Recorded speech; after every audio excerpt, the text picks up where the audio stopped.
বিসমিল্লাহির রহমানুর রহিম। চলে আসলাম আজকে কাশিমনগর বাজার আমার প্রিয় বড় ভাই বাবলু ভাইয়ের অফিসে। সাথে রয়েছেন আল্লাহদান প্রতিষ্ঠানের মালিক মোহাম্মদ হারুন মিয়া। উনি আপনার কি হয়? উনি আমার চাচা। চাচা অত্যন্ত ভালো মানুষ, সৎ মানুষ, যোগ্য মানুষ, এবং দিকজা গেলে চাচা আমাদেরকে প্রত্যেকদিন খোঁজখবর নেয় এবং আমাদের ব্যবসা বাণিজ্যের খোঁজখবর নেয় এবং আমাদেরকে প্রত্যেক দিন যে কোনো একটা জিনিস না কিনায় বা হাতের মাঝে একটা জিনিস আমাদেরকে দিয়ে দেয়। ওনার ব্যাপারে কোনো কিছু বইলা ছোটো করে লাভ নাই। এই বাজারের মধ্যে সবচেয়ে ভালো মানুষ, সৎ মানুষ এবং যোগ্য মানুষ। উনি আসলে একজন আন্তরিক এবং শিল্পমনা মানুষ।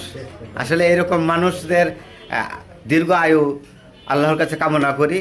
ওনারা যেন বেঁচে থাকেন, আমাদের গার্ডিয়ান হয়ে আমাদেরকে দিক নির্দেশনা দিতে পারেন, এই জন্য আল্লাহর কাছে দোয়া করি।